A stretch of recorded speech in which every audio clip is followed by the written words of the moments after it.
Vítajte späť pri sledovaní videa o stolovej hre Imperium dejiny a Imperium legendy.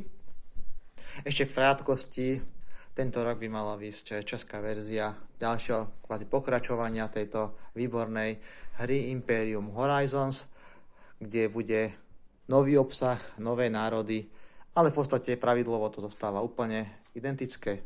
Dá sa kombinovať s týmito dvoma hrami, tak ako tieto dve hry medzi sebou.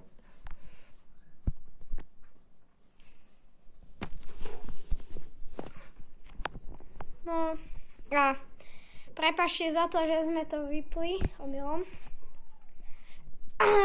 Išli by sme vám ukázať, jak sa táto hra hrá. Takže, táto hra, teda hlavný aspektom tejto hry je vlastne deck building, čiže vlastne vystavovanie si vlastného balíčku kariet, ktorým potom hráte a snažíte sa získať čo najviac bodov. V hre sú teda takýto veľký balík kariet, ktoré vlastne sú buď národy, každý národ má svoj balíček kariet, ktorým sa hrá. To je základný balíček, ktorý si potom doplňate s tými s kartami z tej základnej ponuky. A teraz si môžem predstaviť v tej aj Imperium dejiny a Imperium legendy je 8 národov. A treba hneď vopred povedať, že tá hra je tak vystávaná, že každý národ sa hrá trošku ináč a niektoré sa hrajú o dosť ináč, že úplne ako keby zmenenú, majú tú logiku, ako treba ten balík hrať, alebo majú tam pridané nové mechanizmy, nové mechaniky. Takže za každý národ tá hra ináč a preto tá hra má vlastne veľkú znovu hrateľnosť vďaka tomu, že za každý národ to môžete hrať ináč. V balíku národu máme teda tú hlavnú kartu, ktorá je označená takýmto dvoma vlnovkami. Tu si môžete aj prečítať. Takže každý národ má vlastne nejakú špeciálnu vlastnosť, ktorú môže využívať. Táto karta základná má dve strany, čiže pre nejaké začiatočnícke, pokiaľ nechcete až takú komplexitu, ale táto Ačková strana je vlastne pre hráčov. Takže odporúčam hneď pre takých šikovnejších hrať na tejto Ačkovej strane. Napríklad tuto sme si vybrali teda hráčov Vikingovia, ktorí hneď majú veľmi špeciálnu schopnosť, alebo teda špeciálna vlastnosť toho balíka, ktorú si neskôr povieme, aby sme si povedali vlastne tie základné vlastnosti. A napríklad títo Vikingovia, túto základnú kartu, majú tu, že majú nejakú pasívnu schopnosť, že kedykoľvek máme zaradiť nejakú svoju kartu do histórie, tak miesto toho odhodíme do odhadovacieho balíčka. A keď si zase vezmeme kartu nepokoju, tak sa môžeme pozrieť na vrchnú kartu svojho balíku národa a po prípade si tú kartu nejakým spôsobom prehodiť. Toto sú potom karty, ktoré má každý národ. Ono inak potom tuto v dolnom rohu má každý národ vlastne svoju farbu. Napríklad tuto už máme pripravenú Skitové. Máme skitov, proti ktorým budeme hrať. To bude ten Autobot. Oni majú takúto farbu. Každý národ má svoju farbu a každý národ má vlastne potom rozdelenie tých svojich kariet. A tieto karty sú základné, s ktorými hráč začína hrať. Väčšina tých národov. Oni sa tam veľakrát opakujú, čiže napríklad tento blahobyt sa nachádza vo väčšine tých balíčkov každého národa. Každý balíček na začiatku má aj nejaké karty nepokojov, ktorým sa musí vysporiadať. Potom v každom balíčku sú aj nejaké územia, ktorými ten národ môže hrať, ale vždycky to je vlastne nejakým takým tým základným prvkom tej hry, toho postupu, že musíte získavať nové územia a vďaka nim získavať slávu. Čiže tento balíček na začiatku má hráč v ruke, ale teda na stole, sa zamieša a vytvorí si s ním ako keby základný balíček.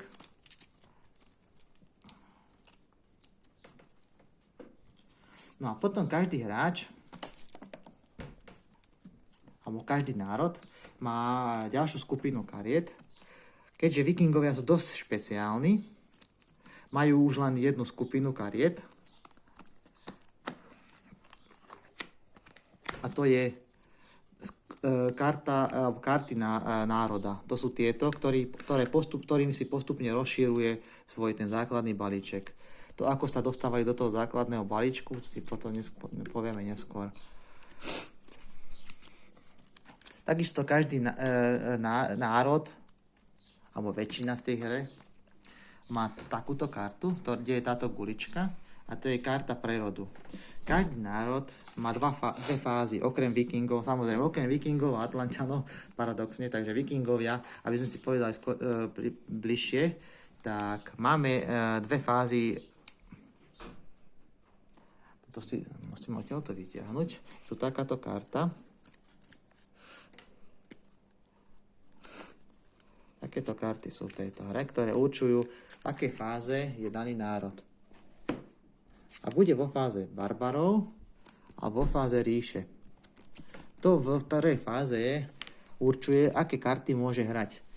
Väčšina kariet má tieto ikonky. A buď tu je takáto sekera v červenom ránčeku, alebo je tu, ako napríklad na tento modrá ikonka. To sú vlastne tí barbaži a ríše. Čiže ten národ môže hrať len také karty, ktorá tá ikonka súhlasí s tým, aké je fáze, alebo tam nemá takú ikonku. Niektoré karty tu nemajú, čiže napríklad táto karta, keby som pozeral, no napríklad vikingovia majú také karty všetky, tejto pridané balíku, čiže vlastne, ale napríklad tento blahobyt môžu hrať, tam nie je to obmedzenie, ale národy, ktoré majú obe fázy, čiže sú aj barbary, aj ríša, tak majú to rozdelené, napríklad títo skýtovia. Vidíte, že v tých základných kartách je aj len tá sekera. A potom neskôr prídu karty, ktoré majú zase túto modrú ikonku a tie môže hrať už potom len, keď sú v tej fáze ríše. A naopak, po fáze ríše zase nemôžu hrať karty, ktoré majú túto červenú sekeru, čiže ako pre barbarov. No vlastne, keď je červená sekera, tak môžete použiť, keď je takto barbaži, tak môžete karty s červenou. Keď je ríša. No keď je ríša, tak môžete s tou modrou horou. No a teraz je otázka, alebo teda je dôležitá vec, kedy sa tá karta barbarov pretočí na kartu ríše. Vikingovia sú špeciálny prípad, ale povieme si napríklad na tejto národoskýtov.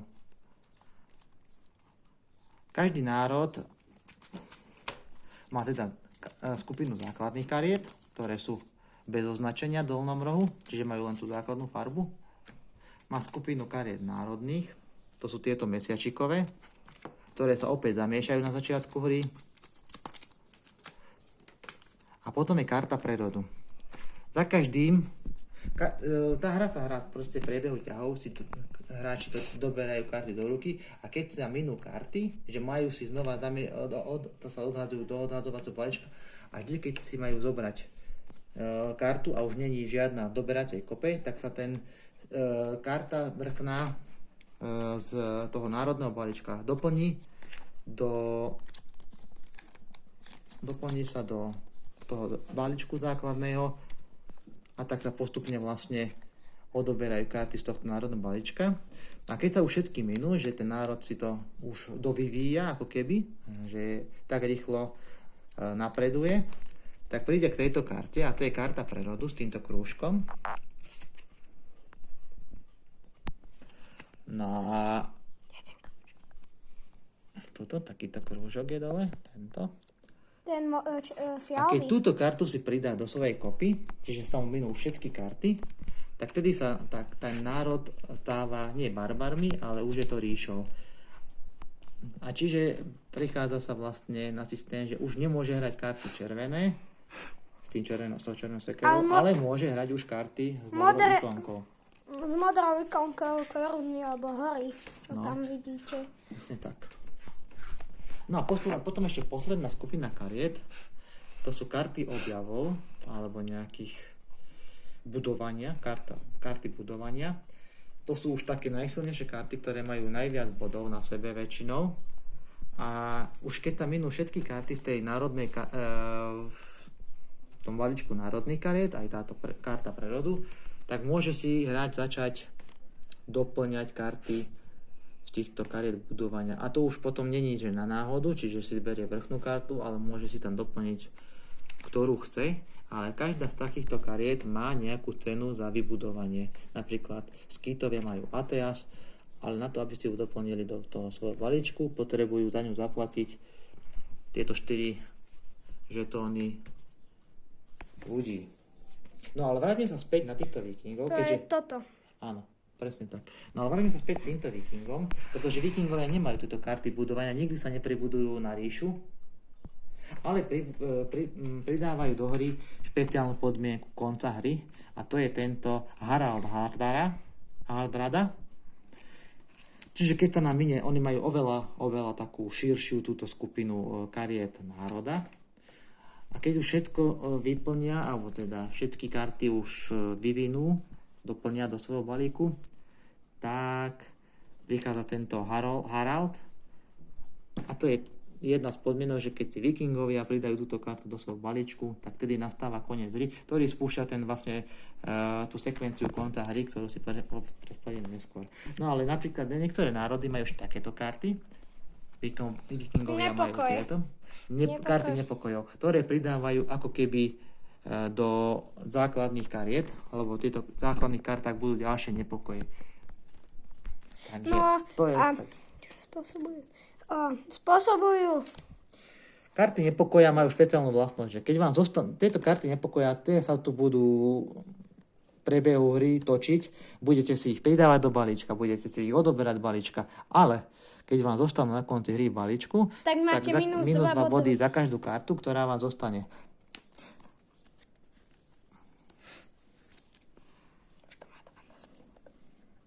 No a teraz si poďme predstaviť vlastne karty základnej ponuky. To je táto jednotka. Tieto žetóniky si to nešme. Toto je vyslovene pre solovú hru. Toto máme nastavené pre solovú hru. Inak keď sa nepoužívajú. Ale teraz čo tu máme? Aby sme vedeli, čo vlastne sa pozostáva tá základná ponuka.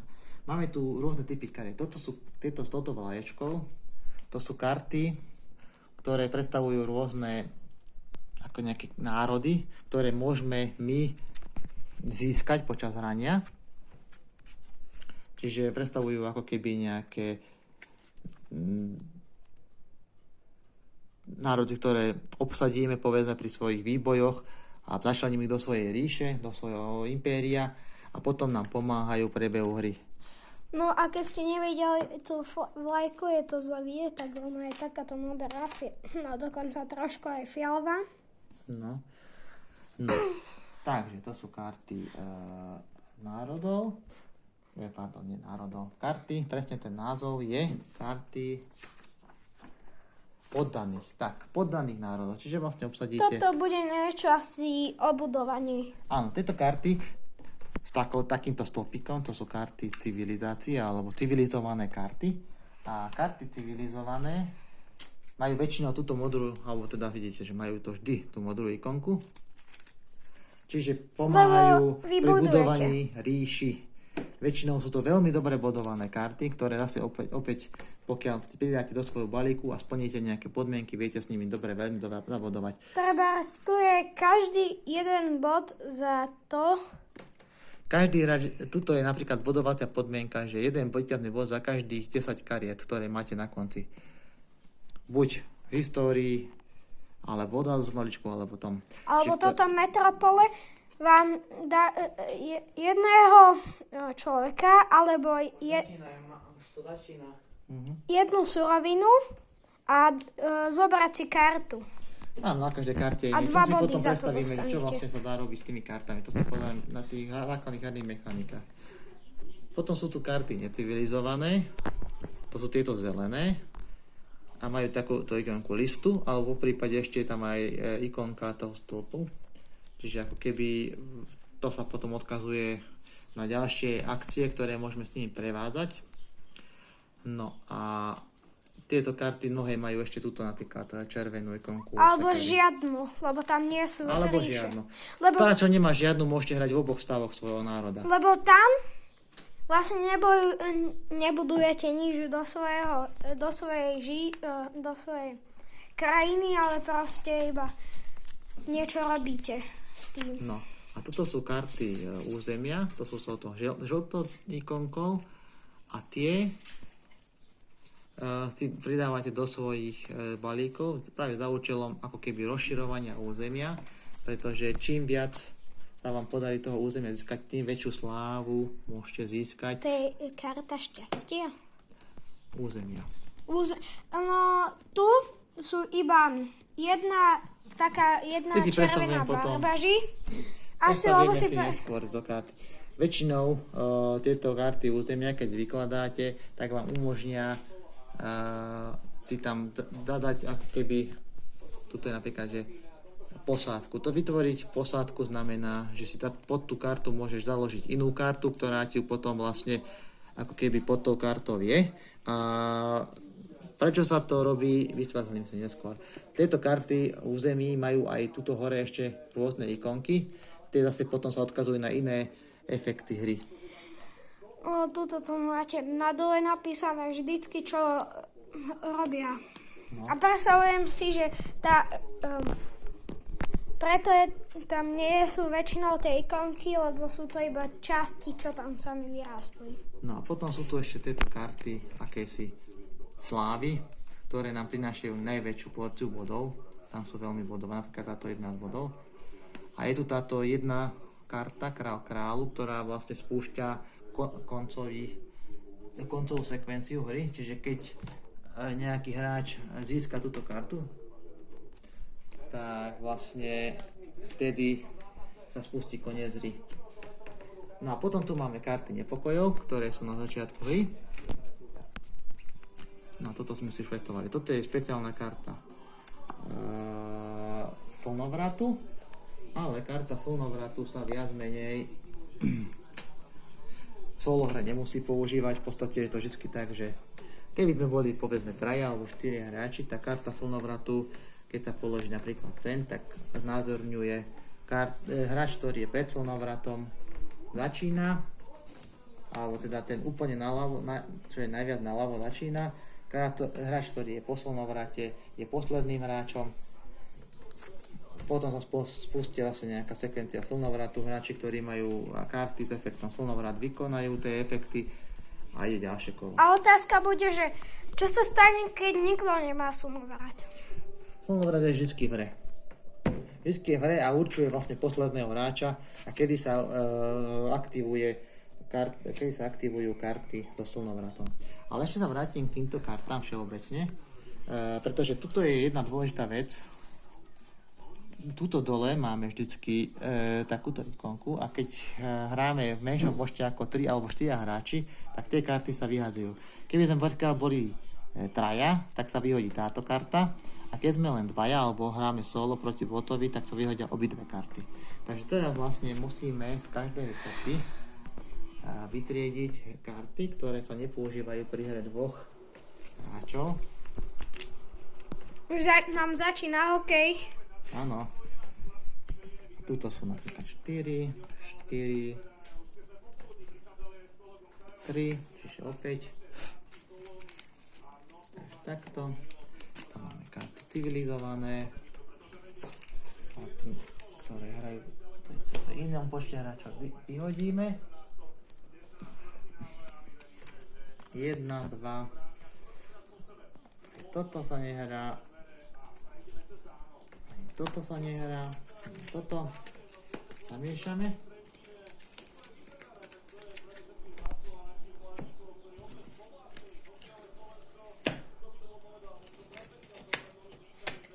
To budeme hrať. Preto my to budeme hrať. Chvíľku. Dobre, toto je táto iba divočina. Iba začiatok hry. Predstavíme si začiatok. Tu. Na budúce si môžeme zahrať tú hru na video. Tuto je potom vlastne ináč v návode odporúčam pred začiatkom hry, lebo tie národy sú dosť asymetrické, čiže každý to hrá ináč. Tuto je taký stručný zoznam, čiže v rámci hry dejiny aj legendy, čiže jednej aj druhej. Každý národ je popísaný jeho, akým spôsobom by sa mal hrať, alebo čo je jeho nejaký ten spôsob hrania. Ja tam aj hviezdičkami vyznačené, že aké je to ťažké. A obťažnosť vlastne hrania toho balíka. Takže Žekové to majú najťažšie a Vikingovia sú obťažnosť 3. A napríklad takí Skýtovia sú obťažnosť 2. Čo je Žekové po slovensky? Gréci. Gréci to majú úplne že najťažšie. 4 hviezdičky tu. No. Tu je niečo aj na 5 hviezdičiek.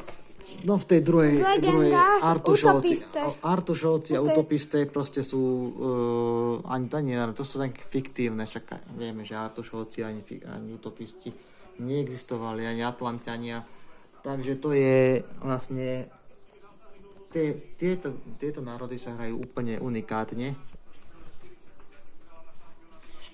Napríklad Artušovci majú nejaké špeciálne karty nejakých brnení alebo rytierov, ktorými hrajú. Utopisti zase hrajú úplne inakším spôsobom. Už ma boli nohy. No ale toto je teraz ešte v tej príprave hry, aby sme si to správne nastavili. Čiže príprava hra je za to škálu pre rôzny počet hráčov a vždycky platí, že z tých základných kariet, čo sú vlastne civilizované a karty území, sa vždycky vyberie raz, 2, 3 pri hre 2 hráčov 6 kariet, čiže to bereme 6 kariet takto, potom je aj stade to 6 kariet,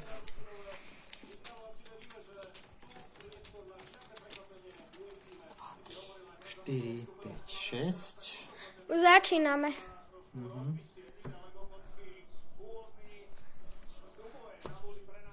Aj odtiaľ to 6 kariet.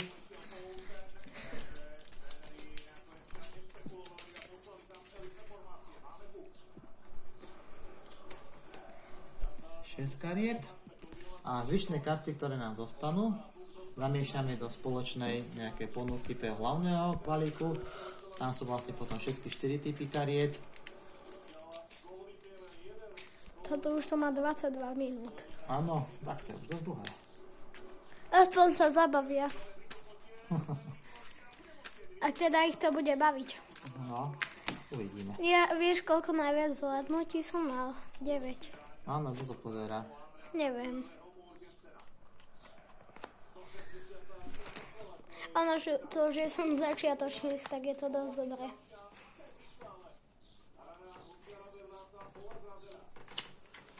Dobre. Takže tuto máme balíček základnej ponuky. No a teraz sa vyloží vlastne z každej kopy sa vyloží vrchná karta.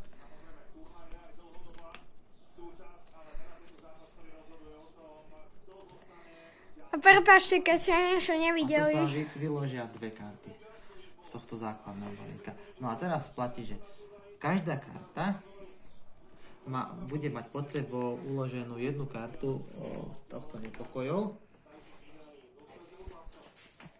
A balíček nepokojov.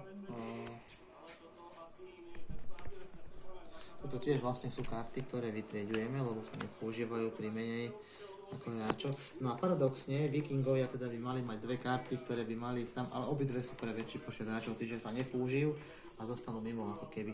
Takže to môžeme kľudne to môžeme dať bokom, všetko takto. No a teraz vám tu zostane balíček nepokojov, ktorý má veľmi veľkú dôležitosť počas tej hry a vysvetlíme si, že prečo za chvíľu. Táto rýchlo, mám 4%. Čo? Že rýchlo, že mám 4%. No a teraz, ako som povedal, pod každú kartu, okrem karty, ktorá je územie, sa dáva jedna karta nepokoja. Čiže bude to mať troška dopad pri získavaní tých kariet, lebo získať tie karty sa dá dvojako a to si vysvetlíme za chvíľku. Takže tu to nejde a tu to ide. No a ešte je tam jeden špeciálny prípad, že karty, ktoré sú majú len takýto stĺpik, majú na začiatku hneď jeden bod. Tento žetón vlastne znamená, že je to zároveň jeden bod. Ešte som sa nepovedal, že tuto máme vlastne ešte ďalšie súroviny základné a je to súrovina materiálov a súrovina ľudí. Ukáž to takto. Na začiatku každý hráč má jeden bod, môžeme to takto pridať. To je taký ten Dvoch ľudí. takéto Včko. My na začiatku máme dvoch ľudí. Dvaja ľudia sú tie dve postavičky. A 3 tehličky, alebo 3 materiály. Áno, 3 materiály. Takto by začal každý národ, okrem teda bod, ako teda automat, ten nemá nič. On bude viac menej len body získavať, materiál nepotrebuje. Toto zahráme si to na budúce, iba takto rozloženie ukážeme, lebo nemám už percenta na to. Dobre. Lebo ešte na konci. Už končíme? Už nemáš čo vysvetľovať? Mám ešte veľa vecí, ale idem na chvíľku pauzu, dobre? No, chcel by som ešte povedať, že za chvíľku ide ďalšie video na náš kanál od Mars Terraformácie. Zahráme si základnú časť, napíšte do komentárov, keby ste chceli viac deskoviek a keby ste nás podporili lajkom alebo odberom, tak by sme boli veľmi šťastní za podporu. Vyrábam už aj moju prvú knihu, takže kto chce, tak môže, ja potom budem hovoriť, že kde to budem predávať, tam môže prísť a kúpiť si tú knihu.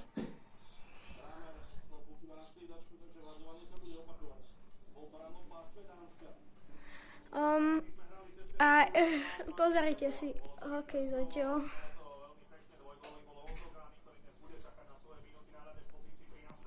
Kým tu bude.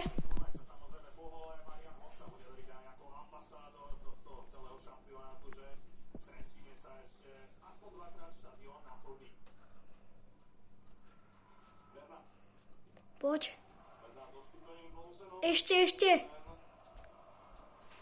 Zatiaľ, kým prídeš, tak ja tu natáčam hokej. Dobre. Toto chceš ešte niečo vysvetliť? Však ešte som vysvetlil, jak sa vôbec tá hra hrá. A to už vysvetlili len komponenty tej hry. Keď budem mať 2% a nedovysvetloval si, tak... A čo, už sa ti vybila za baterka? Lebo už mám iba 4%. Keď budem mať 2%, tak to preložíme. Však už to mám skoro pol hodinu. Že o čo tam vlastne ide? A to je, za chvíľu je pol hodina. Pretože... Čo vlastne robíme v tej hre? Tu sú takéto žetóniky. A teraz ja ich tuto hneď ukážem, až sa mi podarí vybrať z tohto zásobníka. Ukáž, ja ti pomôžem. Zatiaľ podáš kameru na tom. Nie, ja už to mám, nehaj. Opa. Toto moje úložisko za chvíľu skápe kvôli tomuto. Už si to všetko naplnil? Nie, ale že mám, za chvíľu to bude mať pol hodinu. Máme tu takéto dvoje žetóny, hráme presúvovku, čo je výborné. Yes, to musíme Dvoje dať. žetóny. Toto je žetón akcie s touto podkou, tento takýto hnedo-zelený. A tento hnedý s tým X-kom je na aktiváciu kariet. Na začiatku, alebo teda každý hráč má vlastne... Ježiš. Má 3 žetóny akcií a 5 žetónov aktivácie. To je jeho vlastne disponibilita na začiatku každého kola. Tie aktivácie sú tieto? To sú áno, toto sú aktivácie kariet. Pretože napríklad táto karta základná, okrem tej pasívnej schopnosti, má aj aktivovanie. A keďže aktivuj, musím označiť týmto X-kom, čiže nedá sa už v tom kole viackrát použiť. A môžem vrátiť, alebo že keď vrátim kartu nepokoja, doberiem si 2 karty zo svojej kopy. Tak sa používa. Keby sme dali gól, keď práve budeme natáčať. No. Zatiaľ to prerušíme a budeme natáčať na budúce. A vysvetlíme si potom, ako sa tá Lebo toto video už má pol hodinu a hru si vysvetlíme, keď budeme normálne už hrať, čo bude na budúce. Dobre.